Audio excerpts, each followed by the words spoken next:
La pasión de Cristo es quizá la historia más conmovedora, emocional y empática jamás contada. Sin embargo, de alguna manera, este relato de desamparo y derrota fue transformada en uno de gloria y de triunfo. Hoy día, cristianos en todo el mundo consideran a la crucifixión como el inicio del evento más significativo de la historia. ¿Cómo se llevó a cabo esta impresionante transformación? La respuesta yace en alguna parte en las vidas de los padres fundadores del cristianismo. 12 hombres ordinarios que siguieron a Jesús, estando en vida, fueron testigos de su terrorífica muerte y experimentaron de primera mano el milagro más grande que el mundo ha conocido jamás. ¿Qué ocurrió para transformar a esos hombres en una fuerza tan poderosa que cambiaría el mundo para siempre? Acompáñenos en lo que tomamos una travesía fascinante adentrándonos en las maravillas, misterios y tradiciones olvidadas rodeando a los apóstoles de Cristo y darnos cuenta cómo el mundo fue cambiado para siempre por medio de 12 hombres ordinarios. Su anfitrión para esta investigación acerca de los 12 apóstoles es un orador reconocido a nivel nacional, conductor televisivo y presidente de un grupo de transmisión televisiva. También fue presidente de una asociación de transmisión religiosa. Aquí está Jerry Rose. Por miles de años han sido memorados en pinturas, esculturas e iconos religiosos. De hecho, junto a Jesús y la Virgen María, sus rostros quizás han sido reproducidos más que a cualquier otro grupo de personas en la historia de la humanidad. Estoy hablando, por supuesto, de los 12 apóstoles. Para muchos, la tan sola mención de estos hombres de Dios devuelve pinturas de santos elevados en vidrieras de colores. Parecieran haber vivido en un plano espiritual para la mayoría de nosotros los humanos inalcanzable e intocable. Pero ¿es este realmente el caso? ¿Será que descubrimientos nuevos han hecho posible descubrir las historias perdidas de los hombres que Jesús escogió? Podemos ahora saber cómo eran realmente los apóstoles, qué cosas asombrosas realmente experimentaron y cuál era su verdadera fuente de poder. Nuestra búsqueda por respuestas comienza con pistas fáciles, pero generalmente desapercibidas, escondidas en los lugares más familiares, las mismas historias bíblicas. Como individuos no eran nada sobresalientes, clase media a lo mucho. Provenían de todos los trasfondos de la vida, pescadores, recaudadores de impuestos, hasta un rebelde político militante. Pero atraídos por el Mesías mismo, esta banda de hermanos poco probable cambiaría el mundo. Pedro, Andrés, Santiago, Juan, Mateo, Tomás, Santiago el Menor, Felipe, Natanael, Judas Tadeo, Simón el Celote y Matías, el que tomó el lugar de Judas Iscariote. Aún hoy día, sus nombres son familiares en todos los rincones de la tierra, y hace unos 2000 años eran familiares entre ellos también.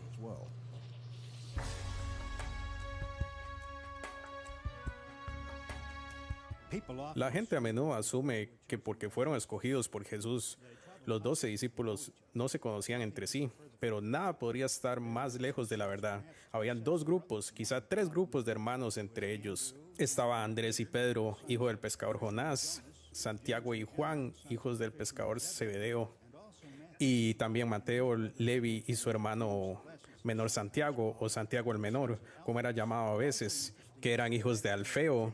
También es interesante el hecho de que Santiago y Juan y Mateo, Leví y sus hermanos Santiago eran familia de Jesús, posiblemente hasta primos hermanos. Antes de convertirse en seguidores de Jesús, la Biblia nos dice que habían relaciones de negocios entre los 12. Pedro y Andrés eran compañeros de la industria pesquera con Santiago y Juan. La Biblia también indica que Tomás, Natanael y Felipe quizás eran pescadores de la misma región geográfica, así que probablemente todos se conocían entre sí por muchos años antes de conocer a Cristo. Pero los hombres que se convirtieron en los apóstoles tenían mucho más en común que relaciones de familia o negocios. Todos estaban buscando algo, o más en específico, a alguien, al Mesías judío. Un hombre que ellos creían lo libraría del reinado opresivo del Imperio Romano. Roma era vista como otro señor que nos lo ha hecho de nuevo. Y aquí estamos de nuevo siendo oprimidos como el pueblo de Dios. La ocupación romana era ya de por sí onerosa, pero les gustaba implantar aún más. Ellos plantaban su estándar por todo lado donde iban. Por supuesto, los judíos se volvieron locos porque en su monoteísmo ellos adoraban a un solo Dios. Y este es un símbolo de una deidad pagana. Así que eso era claramente llevarlo mucho más allá. A pesar de la odiada ocupación romana, había esperanza entre el pueblo judío.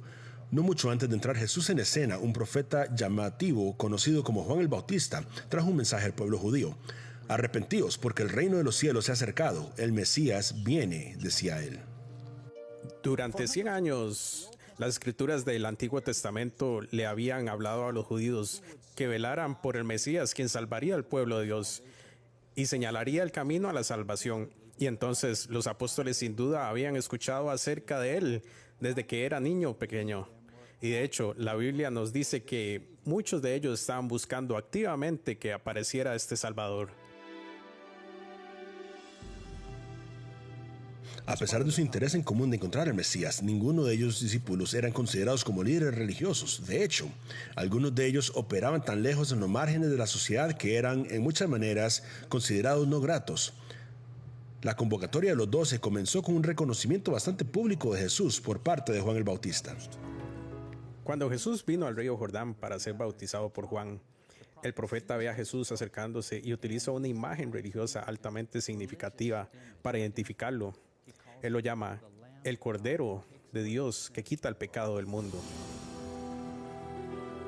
Juan el Bautista también lo llamó el Hijo de Dios, lo cual para algunos de la multitud puede haber sugerido al Mesías davídico, el ungido, el que había estado buscando, y entre los que escucharon el testimonio de Juan el Bautista estaba un pescador y seguidor de Juan el Bautista llamado Andrés.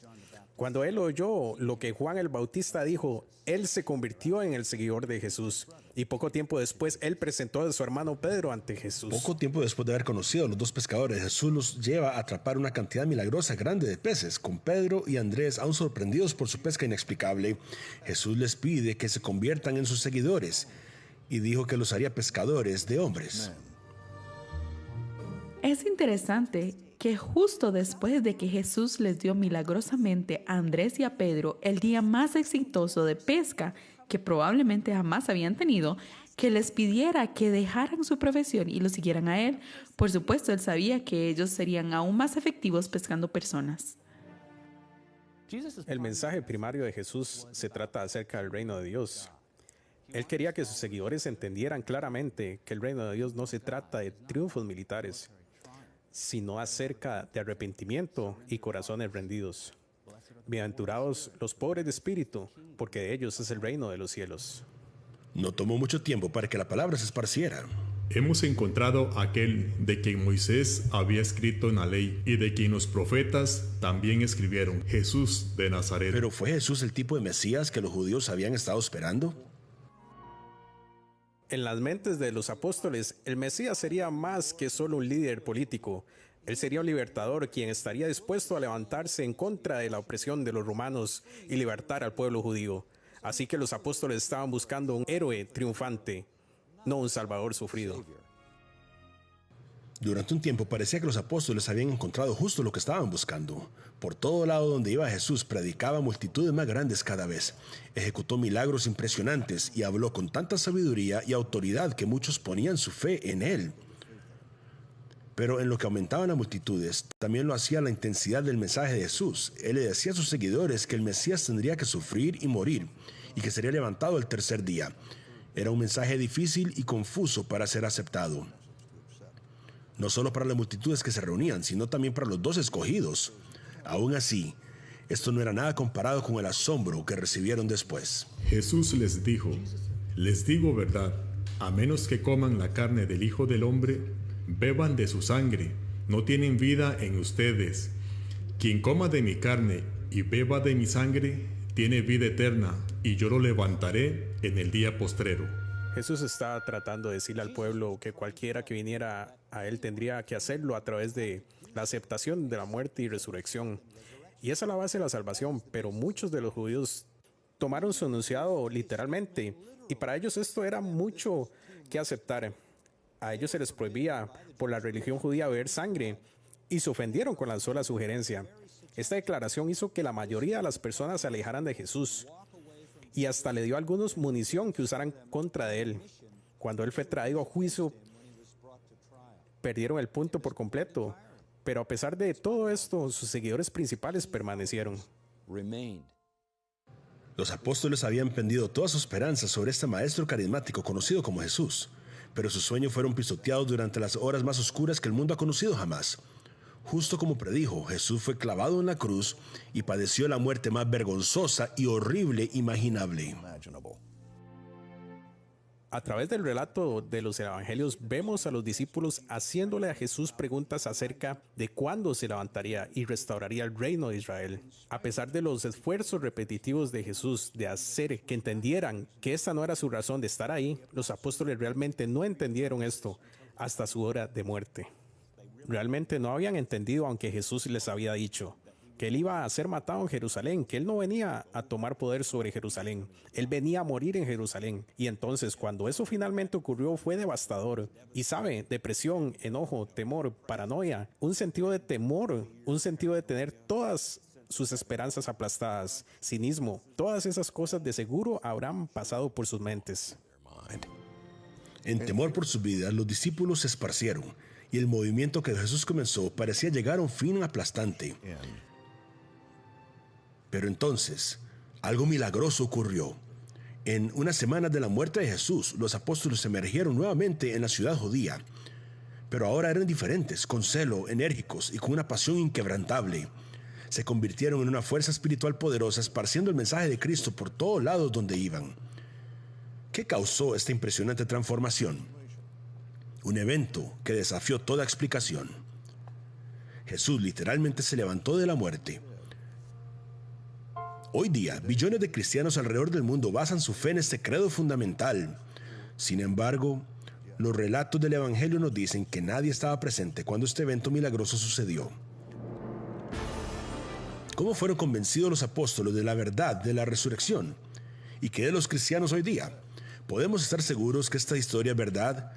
Podría ser que algunos de los apóstoles nos hayan provisto de evidencia que ha sido pasada por alto durante 2000 años. Y podría la medicina forense moderna usar esta información para esparcir nueva luz sobre la verdad de la historia de la resurrección. 3 días después de la crucifixión de Jesús, los discípulos de Cristo fueron esparcidos y tenían temor. El cuerpo de su líder yacía en la tumba junto con todas las esperanzas. Pero en esa mañana milagrosa del primer domingo de esperanza, las leyes de la naturaleza fueron echadas a un lado, y lo que fue una vez muerto cobró vida nuevamente en lo que Jesús se levantó de la tumba. Con este evento impactante, las vidas de los 12 apóstoles y el curso de la historia mundial serían cambiadas para siempre. Pero mientras los cristianos aceptan la historia como una verdad del Evangelio, hay bastantes escépticos, así como ellos que lo rechazan sin más. La pregunta debe hacerse entonces, ¿por qué creyeron los apóstoles en la resurrección? La Biblia nos dice que nadie estaba en la tumba donde el evento en sí se llevó a cabo, ni siquiera los socios más cercanos de Jesús. Entonces, ¿cómo estaban tan convencidos de la verdad de la resurrección que sacrificaron sus vidas para proclamarla?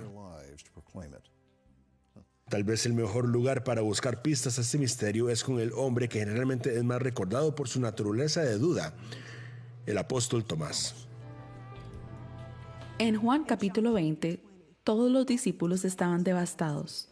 En cuanto a lo que sabían ellos, Jesús estaba muerto y ellos se reunieron para consolarse los unos a los otros. De repente, Jesús se les aparece y ellos rebosaban de gozo.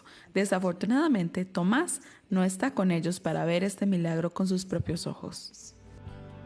Tomás no estaba en el aposento alto porque su mayor temor se había cumplido. Jesús no estaba. Y Tomás estaba seguro que nunca lo vería jamás. Yo creo que eso le rompió el corazón. Él no estaba de ánimo para socializar o compartir su luto con sus amigos. Solo quería estar solo.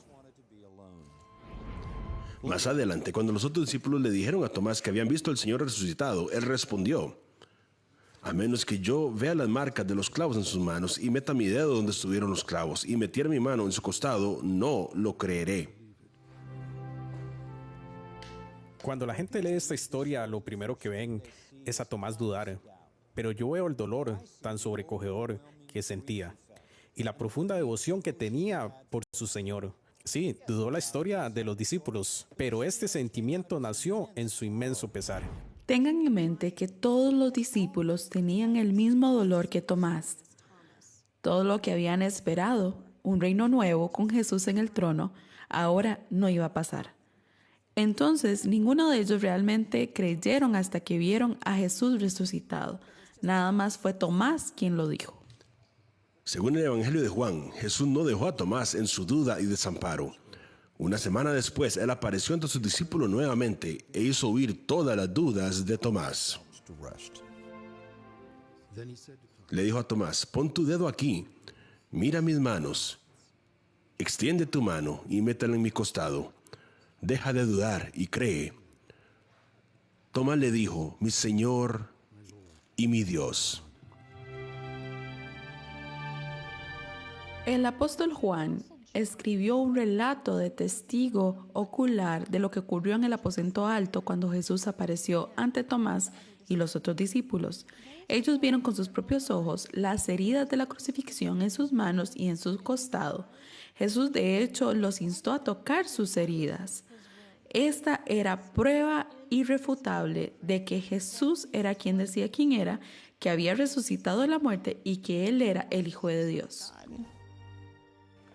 Tan convincente como es esta historia, los escépticos casi no aceptan que tenga valor. Sin embargo, la mayoría de los eruditos están de acuerdo en que los apóstoles tenían que haber visto algo. ¿Era realmente el cuerpo resucitado del Señor o podía ser que los apóstoles estaban equivocados? Desde inicios del siglo XIX, muchas teorías críticas han tratado de dar explicación a la resurrección. Una de las favoritas que tienen los críticos es la teoría de Swan, que Jesús en realidad no había muerto en la cruz, sino que había desmayado y estaba drogado, y que una vez que fue puesto en la tumba despertó con el aire húmedo y frío. ¿Críticos que Jesús en realidad no murió en la cruz? ¿Será posible que haya sobrevivido a la experiencia de la crucifixión y haberse recuperado de sus heridas? ¿Qué si la persona que los discípulos vieron en el aposento alto no era el cuerpo de Cristo resucitado, sino simplemente el cuerpo sanado de Jesús? ¿Y habrá alguna explicación suficiente para explicar la asombrosa transformación de los apóstoles luego de la crucifixión?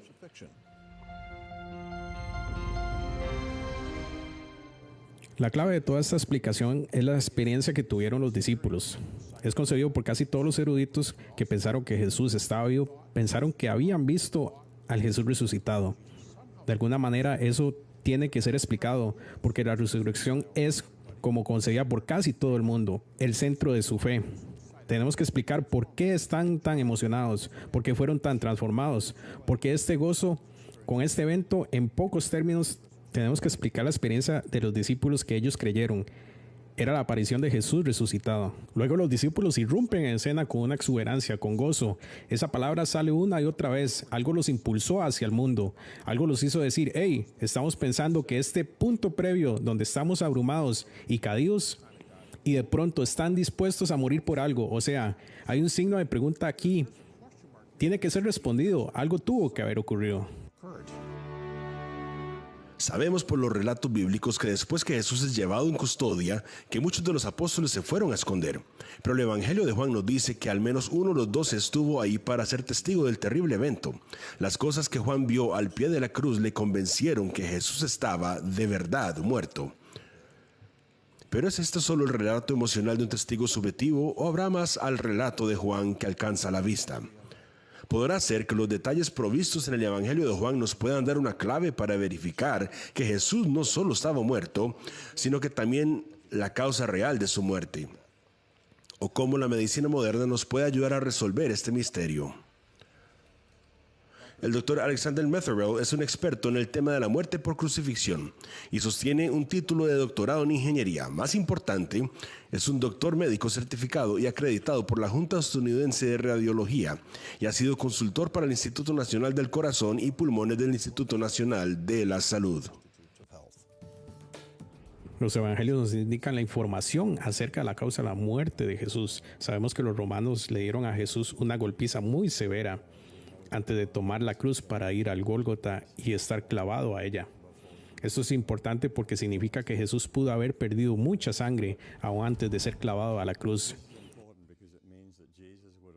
En otras palabras, él hubiera estado en una condición severa, acrítica médicamente.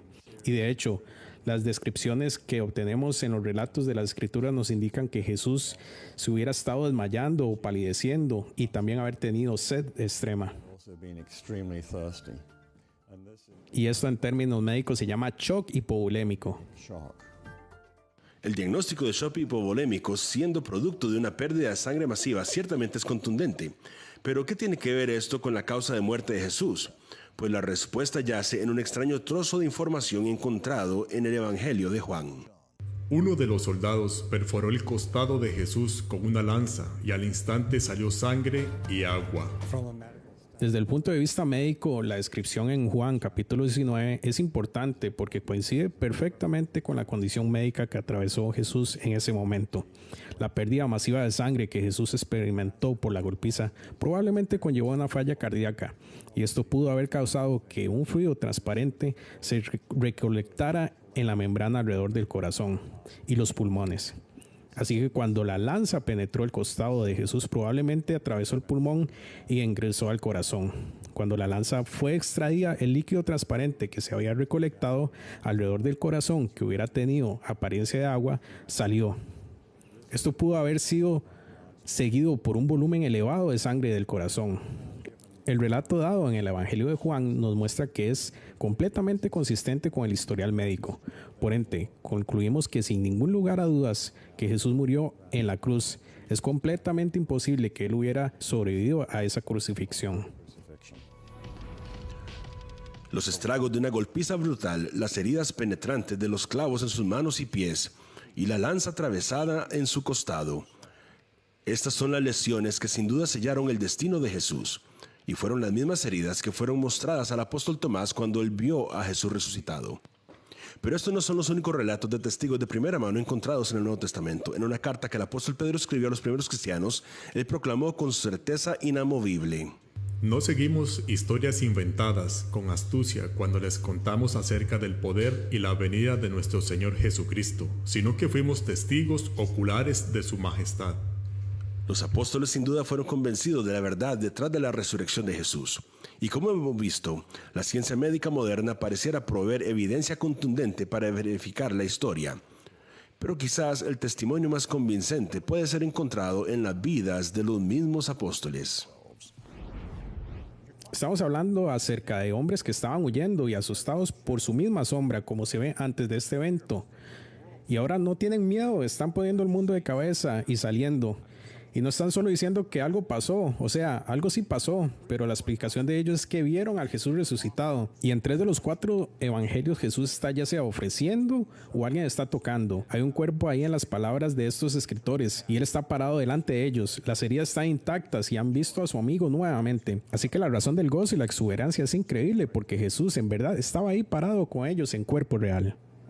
Bueno, hay que pensar en la evidencia de un testigo ocular en un juicio en una corte. Una de las cosas que uno como jurado debe preguntar es: ¿hay algún motivo alternativo para este testimonio? ¿Qué ganancia puede obtener una persona mintiendo?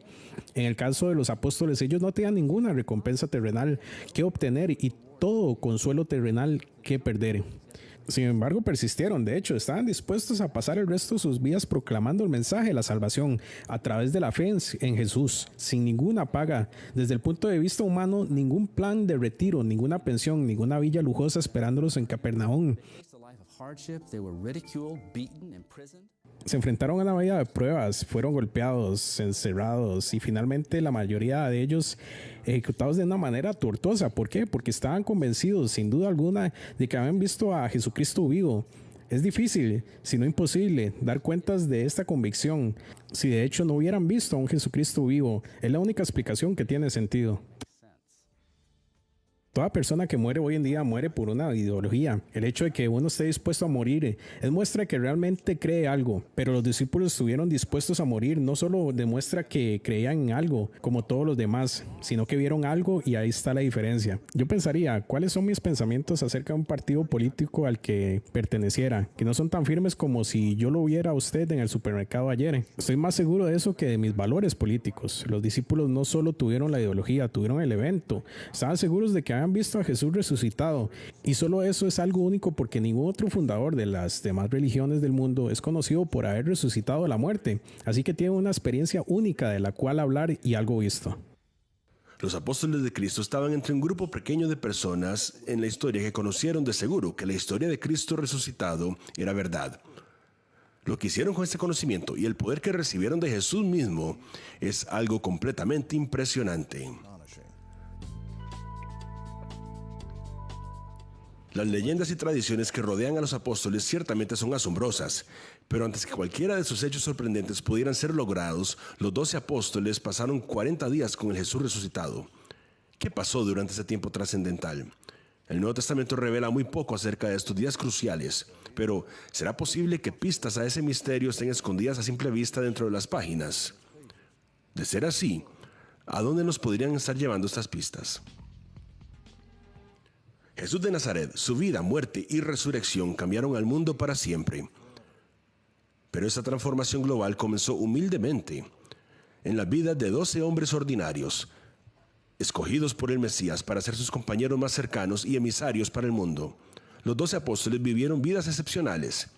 En el nombre de Jesús predicaron a cantidades incontables de personas y ejecutaron milagros impresionantes. Pero también experimentaron una horrenda persecución, crucifixión, decapitación, incluso ser cortados por la mitad. Esos son algunos de los terribles medios en los que los apóstoles de Jesús encontraron su destino. En Roma, el mismo Pedro fue lanzado en una celda de prisión descrita como la peor que el mundo ha visto jamás. La única entrada al calabozo de Pedro era a través de una puerta incrustada en el techo. No había ventanas ni puertas y el calabozo nunca era limpiado, así que las ratas y otros animales estaban siempre presentes, listos para comer cualquier comida que fuese lanzada por esa puerta. A menudo mordían a los prisioneros y a veces hasta se los comían vivos. Pedro pasó 9 largos meses en este horrible lugar. Sin embargo, su espíritu nunca se quebró. A pesar de la decadencia que Pedro se vio, la tradición nos dice que él continuamente seguía proclamando a sus carceleros la gloria de Dios y el camino a la salvación a través de Jesucristo. Como resultado del testimonio, muchos de aquellos que estaban a cargo de velar con él en realidad se convirtieron al cristianismo. El tiempo de Pedro en el calabozo eventualmente llegó a su fin cuando fue últimamente sentenciado a muerte por crucifixión. Tradiciones de la iglesia postrera luego revelaron que el apóstol se consideró indigno de sufrir el mismo tipo de muerte que Jesús. Así que le rogó a los soldados que lo crucificaran de cabeza. Accedieron voluntariamente. ¿Cómo pudo Pedro y los apóstoles haber soportado todo lo que pasaron en la vida y en muerte? Bueno, la respuesta podría encontrarse en un periodo misterioso del tiempo que las historias de los evangelios mencionan brevemente. En el libro de los Hechos capítulo 1 se nos dice que luego que Jesús resucitado se mostrara a los apóstoles y dio muchas palabras y pruebas convincentes de que estaba vivo, Él se les apareció durante un periodo de 40 días y habló acerca del reino de Dios. Estos versículos levantan algunas de las preguntas más inquietantes en todo el cristianismo. ¿Qué les dijo exactamente Jesús a los apóstoles cuando se les apareció? ¿Qué tipo de pruebas utilizó para convencer a los apóstoles de que Él era el Mesías que habían estado esperando? ¿Y podemos algún día saber lo que realmente se llevó a cabo durante el misterioso periodo de tiempo de 40 días? Sabemos por el primer capítulo de Hechos que Jesús le habló a sus discípulos acerca del reino de Dios. Sin duda, sus palabras estaban intencionadas para impartir luz acerca de la enseñanza del Mesías escrita en las Escrituras del Antiguo Testamento, cientos de años antes. Verdades que Jesús mismo había cumplido. Sin embargo, los discípulos no habían sido capaces de reconocer antes de la resurrección. En Hechos 1 tenemos este pequeño diálogo entre Jesús y los discípulos, y ellos dicen: está bien, ahora si vas a tomar el control en Jerusalén, ahora es que viene el reino sobre la tierra, ahora va a ser nuestra la tierra santa nuevamente. Y Jesús dice: bueno, no es de ustedes saber los tiempos y estaciones acerca de eso, y de hecho, lo que el reino realmente significa es la actividad divina salvadora esparcida desde aquí y a todo el mundo, salvar a personas en todo lugar. Ese es el dominio de Dios sobre el que nos ocupamos ahora. Esa es la venida del reinado de Dios sobre la tierra de la cual nos ocupamos ahora. No el saber los tiempos de cuándo este pedazo de tierra vaya a ser nuevamente el paraíso judío. Y entonces ellos están como repensando toda su manera de identificarse en lugar del reino y hacer el pueblo escogido y lo que significa ser fiel a Dios. Lucas capítulo 34 revela, sin embargo, otra pista para el misterio de los 40 días. Aquí aprendemos que mientras que 2 discípulos están caminando hacia la aldea de Emaús, Jesús vino y caminó entre ellos. pero sorprendentemente no le reconocieron. En el camino a Emaús, los discípulos le contaron al extraño acerca de la crucifixión, la tumba vacía y que ellos no sabían qué pensar con todo lo que había pasado. Jesús los recriminó por ser insensatos y tardos para creer en todo lo que los profetas habían hablado en las escrituras del Antiguo Testamento. Y luego la Biblia nos dice que comenzando con Moisés y todos los profetas, él les explicó lo que fue dicho en todas las escrituras concerniente a él mismo. Esta es quizá la información más específica que tenemos acerca de lo que Jesús resucitado hizo durante este periodo de tiempo. Él los envió a los 12 discípulos simplemente al mundo sin explicarles cuál debía ser su mensaje, sino más bien tomó este periodo de 40 días para enseñarles cómo él había cumplido las escrituras y cómo ellos debían salir y evangelizar al mundo. Al final del periodo de 40 días, Jesús le dio a sus discípulos una orden que ha llegado a ser conocida como la Gran Comisión. Por lo tanto, vayan y hagan discípulos en todas las naciones, bautizándolos en el nombre del Padre, del Hijo y del Espíritu Santo, enseñándoles que guarden todas las cosas que yo les he ordenado. ¿Cómo Jesús esperaba que sus discípulos, 12 hombres ordinarios, que cumplieran esta tarea imposible? Estamos en la esfera de la especulación ahora, en lo que hablamos con los mayores expertos del mundo y les hacemos unas preguntas bastante difíciles. Por ejemplo, durante los 40 días, ¿proveyó Jesús a los apóstoles con un plan para el evangelismo mundial? ¿Y cómo los inspiró a completar la tarea que él había conferido para ellos? ¿Será posible que él les mostrara una visión del futuro? Una en la que ellos pudieran ver por sí mismos los frutos de todo su trabajo. Finalmente, ¿qué los impulsó a todo el mundo con un mensaje? Mientras hay algunas preguntas entre eruditos bíblicos, el apóstol Juan generalmente se los adjudica haber escrito 5 libros del Nuevo Testamento: el Evangelio de Juan, 3 cartas llamadas Primera, Segunda y Tercera de Juan, y el libro de Apocalipsis. En el libro de Apocalipsis, el apóstol Juan registra los detalles de una visión muy dramática del futuro que él recibió de parte de Dios. La visión incluye el juicio final del mundo hecho por Cristo. En Apocalipsis capítulo 21 también vemos una referencia muy específica a los apóstoles, que debió haber sido un poco emocionante para Juan recibir. El pasaje describe el momento en que Juan veía la nueva Jerusalén bajando del cielo. Y el muro de la ciudad tenía 12 cimientos, y sobre ellos los 12 nombres de los apóstoles del Cordero. Esa clase de información pudo haber sido algo bastante conmovedor para los apóstoles tener cuando comenzaron su misión de evangelismo mundial. Pero Juan recibió esta visión cuando era un señor mayor, no cuando estaba apenas comenzando. De hecho, la Biblia no nos da ninguna indicación de que él o ninguno de los demás apóstoles recibiera una visión del futuro tempranamente, que les hubiera ayudado o motivado. No está ahí. Imagínense sentarse a los pies de un Salvador crucificado y resucitado, y ahora usted está viendo a esa persona de una manera totalmente diferente. Sabemos que mucha enseñanza se dio en algunos de los evangelios. Leemos eso en Hechos capítulo 1, en lo que los autores trataban de retratar esta escuela, digamos, este entrenamiento posgrado que estaban atravesando los discípulos. Pero me imagino esta visión increíble que el Jesús resucitado les da diciendo: yo no voy a estar con ustedes, pero tal vez ustedes tengan que sacar esto y transformar al mundo con eso. Y lo que se ve respaldando es el poder transformador de Jesús. Y ellos llevaron ese mensaje a todo el mundo. Si Jesús no les hubiera dado a los apóstoles una visión del futuro, ¿qué directrices sí les proveyó?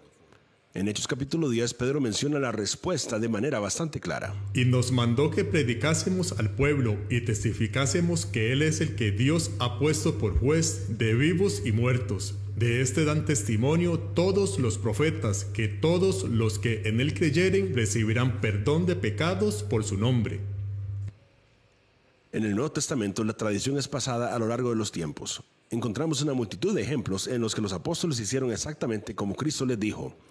Todo movimiento que hicieron parece haber tenido un propósito singular: predicar el mensaje de Cristo abiertamente a todos los que lo recibieron. Sin embargo, a pesar de esta evidencia, rumores de un conocimiento secreto de Cristo persiste hasta hoy día. ¿Será posible que los apóstoles sabían más que lo que estaban diciendo? ¿Que estaban reteniendo algo para sí mismos? En el siglo II, una secta herética llamada agnósticos salió de esa misma idea. Los gnósticos creían que solo unos cuantos selectos eran conocedores de los secretos de Jesús, mientras que el evangelio normal tenía que satisfacer al resto de los creyentes cristianos. Y uno de los libros a los que apuntaban para el apoyo era el Evangelio de Tomás. En este libro, el autor cita a Jesús supuestamente diciendo: yo le descubro mis misterios a aquellos que son dignos de mis misterios. De acuerdo con este texto, que la mayoría de los eruditos datan después de que los evangelios fueran escritos, a veces mucho tiempo después, Jesús dice que su mensaje no está a disposición de todos, sino que solo aquellos que son dignos de recibir ese mensaje. El sugerir que si uno realmente quiere estar en el saber, entonces uno necesita esto, agregaba a todos los demás que usted podría estar incluyendo de las enseñanzas de Jesús, y que es realmente para unos cuantos selectos o unos pocos selectos que lo pueden entender. Entonces vamos de camino hacia el gnosticismo del siglo II, que dice que uno es salvo por lo que sabe, no a quien conoce, sino que es salvo por cuanto sabe y lo que sabe de esta enseñanza esotérica, filosófica y herética. ¿Y qué diferente es esto de Jesús, el maestro judío, quien enseñaba con aformisos, máximas, parábolas, enseñaba en público, tenía diálogos y discursos públicos y debates con fariseos? Esto no es conocimiento solo para los selectos. Jesús dijo: si se aferran a mis enseñanzas, son realmente mis discípulos. Entonces conocerán la verdad y la verdad los hará libres. La verdad entonces está ahí para que nosotros la sepamos. No es ningún secreto. Jesús la reveló a los apóstoles durante los 3 años que viajaron con él a lo largo de su ministerio terrenal, y especialmente durante el periodo de 40 días entre su resurrección y ascenso. Y los apóstoles nos han enseñado esa verdad a nosotros. Así como Jesús lo dejó claro para los apóstoles, asimismo la Biblia nos deja claro a nosotros hoy día. Jesús es el Mesías, quien fue predicho a lo largo del Antiguo Testamento. Él sufrió y murió por los pecados del mundo, y para recibir salvación solamente tenemos que creer en esa verdad. Esta es la verdad que le dio a los 12 hombres ordinarios su valentía extraordinaria y fe inamovible. Pero eso no fue todo lo que Jesús le dio a sus seguidores. Junto con el poder del Espíritu Santo, los discípulos se convirtieron en una fuerza imparable que cambió al mundo, y a casi todo lado donde fueron, milagros ocurrieron. El Nuevo Testamento está lleno de historias asombrosas de milagros ejecutados por los 12 apóstoles, sanando a los enfermos, echando fuera espíritus malignos, hasta levantando a los muertos. Y las historias se volvieron aún más fantásticas en la tradición de la iglesia posterior. En una de las leyendas más coloridas asociadas con los apóstoles, de Felipe se dice haber predicado en Aerópolis, que es hoy día Turquía. Ahí el pueblo local adoraba una serpiente monstruosa. Teniendo compasión del pueblo, Felipe entró al templo pagano y con una cruz en su mano le ordenó a la serpiente que saliera. Cuando el reptil salió de por debajo del altar, el templo fue lleno con un hedor tan espantoso que muchas personas murieron, incluyendo el hijo del rey. Pero al toque de la mano del apóstol, el niño fue restaurado a la vida.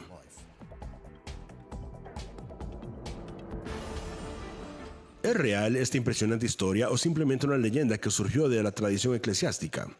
¿Y cuáles son los muchos otros reportes de milagros atribuidos a los apóstoles? Cristianos en todo el mundo ciertamente consideran las historias de milagros confiables, pero ¿qué de las tradiciones que existen por fuera del Nuevo Testamento? ¿Será posible separar realidad de ficción más de 2000 años después? ¿Y cómo adquirieron los apóstoles su poder obrador de milagros en primer lugar? Todos hemos oído decir que los milagros ocurren todos los días, solo hay que saber a dónde buscarlos. Bueno, en el caso de los 12 apóstoles no había que buscar muy lejos. Todo comenzó en Jerusalén en un día de fiesta llamado el Día del Pentecostés, y pasó unos 50 días después de la resurrección. Cuando llegó el día de Pentecostés, estaban todos unánimes juntos, y de repente vino del cielo un estruendo como de un viento recio que soplaba, el cual llenó toda la casa donde estaban sentados, y se les aparecieron lenguas repartidas como de fuego, asentándose sobre cada uno de ellos, y fueron todos llenos del Espíritu Santo, y comenzaron a hablar en otras lenguas, según el Espíritu les daba que hablasen. Esa profunda visitación del Espíritu Santo marcó el inicio de una misión asombrosa de los apóstoles, y milagros comenzaron a ocurrir al instante. El libro de los Hechos nos cuenta que en el día del Pentecostés habían judíos en Jerusalén de toda la nación bajo el cielo. Cuando oyeron el ruido de los apóstoles, las multitudes se reunieron en sobresalto, porque cada uno de ellos los oía hablando en su propia lengua. La gente estaba impresionada. ¿Cómo un grupo de galileos comunes puede estar hablando en la lengua de las personas de todos los rincones de la tierra? El Espíritu Santo fue la clave del éxito de los apóstoles, de la expansión de la iglesia y de los milagros que los apóstoles pudieron ejecutar.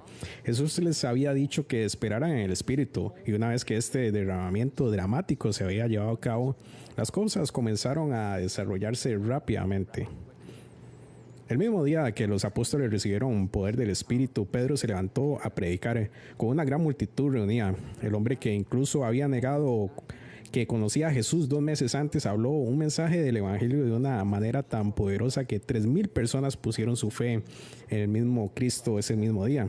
Sin duda, algunas de las personas en la multitud eran las mismas personas que estaban aclamando la crucifixión de Jesús apenas unos meses atrás, y ahora aquí estaban aceptando la verdad de Jesús como su Mesías. El libro de los Hechos habla de muchos milagros que ocurrieron a través de los apóstoles. Estos incluían sanidades, incluyeron liberación de demonios, e incluso la gente venía y trataban de ponerse en un lugar donde el apóstol Pedro caminaba y su sombra caía sobre las personas y eran sanadas. El apóstol habló delante de multitudes de personas, incluyendo algunos de los hombres más conocedores de Israel. También experimentaron milagros que se manifestaron como eventos geofísicos. Por ejemplo, casas temblando con la presencia del Espíritu Santo o la tierra temblando como respuesta a sus oraciones. Había también historias acerca de cómo los apóstoles eran encarcelados y ángeles de Dios que había enviado venían y abrían las puertas para que pudieran salir libremente de las prisiones. La Biblia nos dice que luego de ser testigos de los milagros de los apóstoles, miles de personas vinieron a la fe. Pero otras fuentes afuera del Nuevo Testamento verificaron estas milagrosas historias. Y si son reales, habrá otras razones que Dios le haya dado a los apóstoles el poder para hacer milagros. A lo largo de la historia, Dios se reveló a sí mismo a los judíos con señales y prodigios. La zarza ardiente, las plagas de Egipto, la partida del Mar Rojo, para nombrar solo algunos ejemplos. De hecho, que los judíos llegaron a esperar señales milagrosas para demostrar que alguien era un vocero verdadero de Dios. Sin estos milagros, el mensaje de Jesús no hubiera tenido ninguna credibilidad para los judíos. Les seguía que el propósito principal de Dios al darle a los apóstoles el poder para hacer milagros era darle la credibilidad que necesitaban para alcanzar una audiencia judía. Cualquier judío que veía estas señales y prodigios tenía que considerar la fuente de su poder y al menos encontrar el mensaje de ellos. Mientras que la presencia de señales y prodigios ciertamente auxilió a los apóstoles en su ministerio a los judíos, atrajo mucha atención entre los gentiles también. Muchas historias fascinantes han salido de la tradición de la iglesia primitiva que revelaron las asombrosas vidas que los apóstoles llevaban y los milagros que los siguieron mientras viajaban por el mundo por Cristo. De acuerdo a la tradición apócrifa, se hizo un intento de silenciar al apóstol Juan envenenándolo. Pero a través de la protección divina de Dios, Juan fue salvado cuando el veneno emergió de la copa en forma de serpiente y se escabulló. El apóstol Natanael, también conocido como Bartolomeo, es conocido por traer el evangelio a Armenia. Ahí se hizo que muchos milagros, incluyendo la hija lunática del rey, y echar fuera un demonio que residía dentro del ídolo del rey. Su rostro afilado, ojos encendidos y alas puntiagudas dicen que era visible para todos. Una leyenda asociada con el apóstol Mateo dice que él levantó al hijo del rey de Egipto de la muerte y sanó a la hija del rey de lepra. A pesar de la veracidad de estas leyendas particulares, pareciera que lo sobrenatural estaba presente en todo lado donde iban los apóstoles. Pero estas señales y milagros también probaron ser extremadamente peligrosas.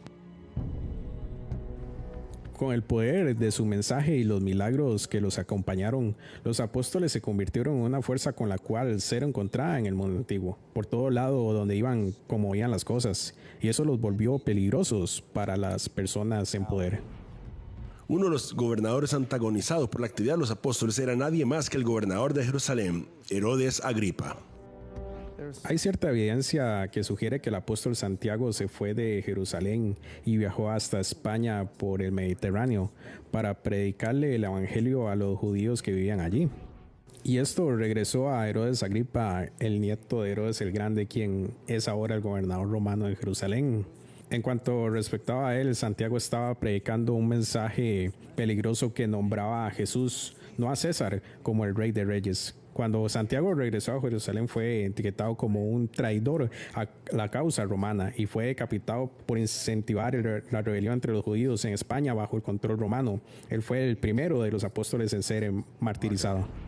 La misión que Jesús le dio a los apóstoles no fue fácil. El evangelio trajo problemas en todo lado donde fue predicado. Toda clase de reyes y gobernadores consideraron a los apóstoles y todos los cristianos como una amenaza y los persiguieron maliciosamente.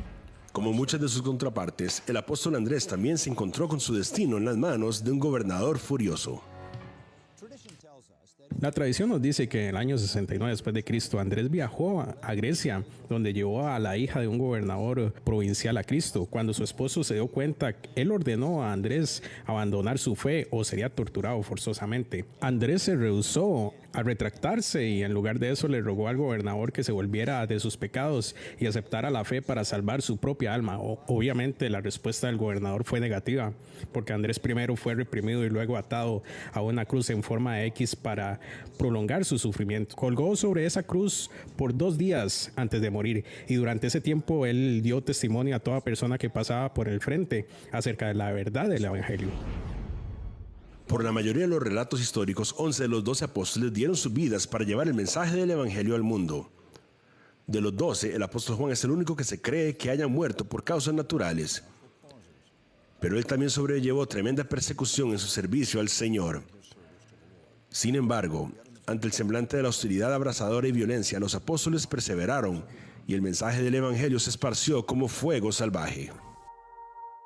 Unos 20 años después de la proclama inicial de los discípulos, llevaron esta doctrina, en especial la muerte y resurrección de Israel, subieron por el mundo Mediterráneo oriental hasta Roma, y sabemos que ha sido producido en estas regiones por las epístolas de Pablo. Las ciudades a las que fue, aún por medio de fuentes extrabíblicas, la muerte y resurrección de Jesús, especialmente su muerte en el evento más frecuentemente mencionado en su vida. Así que la palabra se esparció, y se esparció muy rápidamente en un periodo de tiempo muy corto. Con la expansión del cristianismo vino una persecución en aumento, y Roma fue sin duda el mayor ofensor.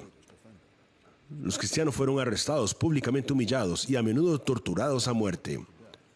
Sin embargo, de alguna manera los apóstoles encontraron una manera de vencer a su mayor enemigo, convirtiéndolo en el mayor apoyo del cristianismo. ¿Cómo se dio este impresionante cambio? ¿Le ayudó sin saberlo el gobierno romano a los apóstoles a alcanzar su meta de alcanzar el mundo para Cristo? Considerando todo lo que los apóstoles lograron, ¿eran realmente tan ordinarios como parecían ser cuando Jesús los llamó al principio para seguirlo?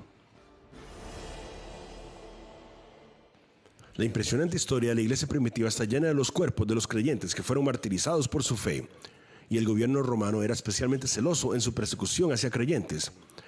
Fueron sentenciados a muerte por los medios más crueles: crucifixión, decapitación, y en el año 64 después de Cristo, bajo el emperador romano Nero, algunos hasta fueron quemados vivos y usados como antorchas en las calles de Roma. Sin embargo, en el año 312, otro evento sobrenatural ocurrió que traería un revertir increíblemente de fortuna para los cristianos en el Imperio Romano y el crecimiento sin precedentes del cristianismo en todo el mundo. En la conclusión de una tremenda batalla cuyas fuerzas estaban superadas en número, el emperador romano Constantino recibió una visión de Dios. Él vio la cruz de Cristo puesta delante del sol y escuchó una voz decir: «Con esta señal, tú serás el vencedor».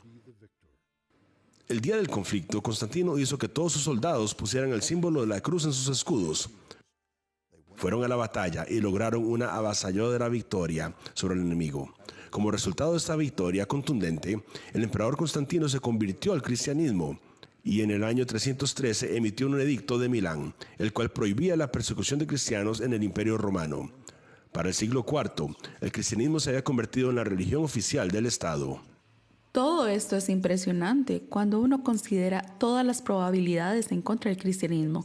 Era una religión basada en las enseñanzas de un carpintero pobre de Nazaret. El líder del movimiento fue tildado como un criminal común y ejecutado de la forma más horrible posible.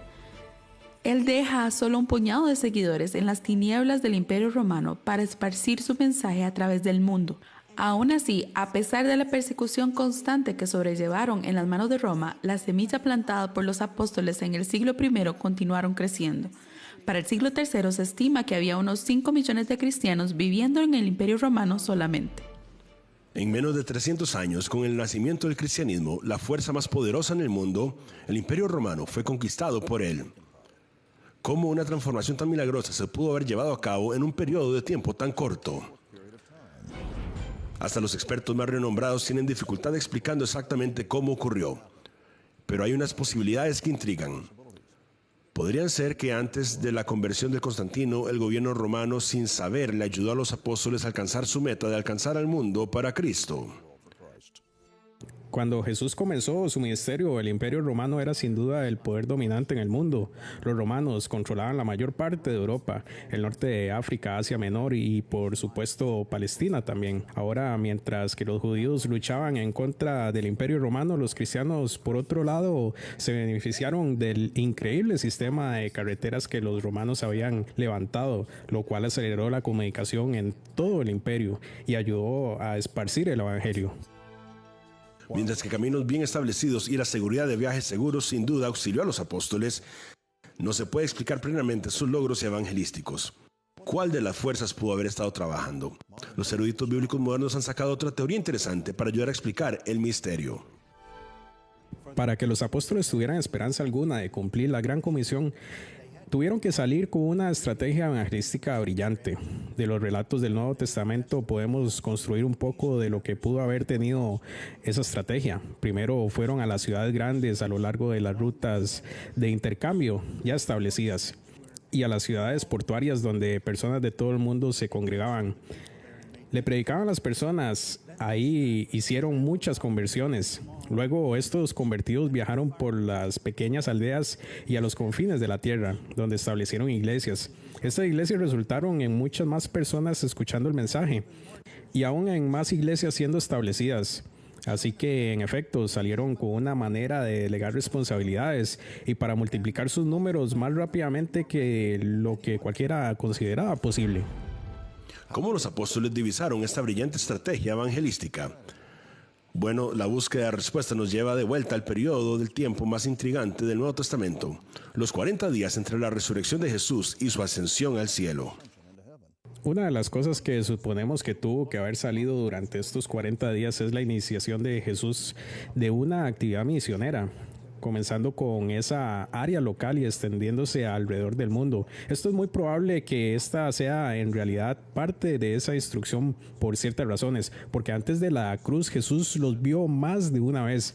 Antes de la cruz Él da instrucciones acerca de cómo hacer esto y después de la cruz tenemos quizá los comentarios más famosos de Jesús diciendo básicamente vayan por todo el mundo. Así que estamos bastante seguros para decir que es un esfuerzo misionero en uno de los legados principales de que Jesús dejó en sus discípulos. Lo que tenemos aquí es una especie de efecto de reloj de arena. Tenemos el misterio de Jesús descendiendo a la cruz y de lo que se dice tradicionalmente ser lanzado en Pentecostés. Los discípulos son impulsados al mundo. El lazo entre estos dos eventos son esos 40 días donde Jesús está diciendo tomen esto y salgan. Y tengo que pensar que muchas ideas corregidas salieron durante este tiempo. ¿Sabe? No soy el rey que va a molestar a los romanos. Esta vez no. Su meta principal es meter personas al reino, pero sabe, hay mucha enseñanza dándose durante este tiempo porque ellos salen con un propósito nuevo y con ideas nuevas, con un enfoque nuevo y ahora hacen bien las cosas. Desde el líder de los 12, Pedro, hasta los miembros menos visibles del grupo como Matías, los apóstoles dieron sus vidas en el compromiso inamovible a la comisión que Jesús les dio. Eran tan ordinarios como padecían o poseían cualidades ocultas que solo Jesús podía ver. Puede que no sepamos mucho acerca de los discípulos y quiénes eran antes de conocer a Jesús, o hasta mucho de ellos después de convertirse en sus seguidores. Lo que sí sabemos es que realmente no eran rabinos poderosos, no eran líderes políticos, no eran hombres extremadamente adinerados, ni tenían mucho prestigio. La única cosa extraordinaria acerca de estos hombres es que eran personas ordinarias, eran seguidores de Jesús y salieron y cambiaron el mundo. Así que tenía que ver con el poder de Dios obrando en las vidas de ellos como hombres ordinarios. Cuando pensamos en los 12 apóstoles hoy día, no pensamos en estos santos más grandes que todo humano con halos resplandecientes. Ellos parecen sublevar y resaltar de una manera fuera de este mundo que les da cualidades extraterrestres. Y eso es desafortunado, porque eso los saca del humano y nos hace difícil recordar que estos eran 12 hombres ordinarios, escogidos por una razón muy específica. Dios quería establecer un mensaje que aún las personas ordinarias son capaces de cosas extraordinarias. Cuando están caminando en la verdad, estos hombres fueron empoderados por Dios. Todo lo que hicieron, todo lo que pudieron lograr fue posible a través de Él solamente. Qué increíble y sorprendente tuvo que haber sido caminar y hablar con el Hijo de Dios y darse cuenta del poder divino que venía a través de sus vidas. Qué increíble experiencia tuvo que haber sido para esos hombres ordinarios. Eran seres humanos ordinarios que tuvieron este encuentro extraordinario con Dios en Cristo Jesús y fueron cambiados para siempre, y en respuesta fueron usados por Dios para cambiar el mundo. Ellos son los menores, los últimos y los perdidos, que se convirtieron en los mayores, los primeros y los encontrados. Y cuando vemos el final de la historia del Evangelio, ellos se devuelven a ser los menores, los últimos, los perdidos. Ellos huyen, y sin embargo, por el milagro de los eventos de la Pascua y la llegada del Espíritu Santo, una vez que se fue Jesús, a través de estos dos eventos cruciales, ellos son renombrados en hombres que lo dan todo, valientes que salen y le cuentan a todo el mundo que el Salvador ha venido. Y la verdad del asunto es que nosotros también tenemos la habilidad de ser seguidores de Jesús. Necesitamos recordar más que nada la palabra de Jesús. Ustedes creen, los discípulos iniciales, porque ustedes me han visto y han visto los milagros y han visto las cosas que yo he hecho. Más bienaventurados, dice Jesús, son los que no han visto y creen. Bueno, esos somos nosotros. Mirando hacia atrás, hacia la impresionante historia de los apóstoles, no podemos evitar pensar que si estuviéramos nosotros en su lugar, estaríamos dispuestos a tomar el mismo tipo de compromiso y el mismo tipo de sacrificios para esparcir las buenas nuevas. Los apóstoles de Cristo murieron hace unos 2000 años. Sin embargo, sus vidas, sus hechos y sus palabras inspiradas por Dios nos son tan relevantes hoy día como lo fueron en los días en que la historia recién había comenzado. Nos llaman a ver por nosotros mismos lo que pasó esa primera mañana de Pascua, a entender que nosotros también podemos permitir que el conocimiento iluminador de la palabra de Dios llene nuestros corazones y nuestras mentes, y que podemos experimentar ese mismo cambio liberador que experimentaron ellos hace tanto tiempo.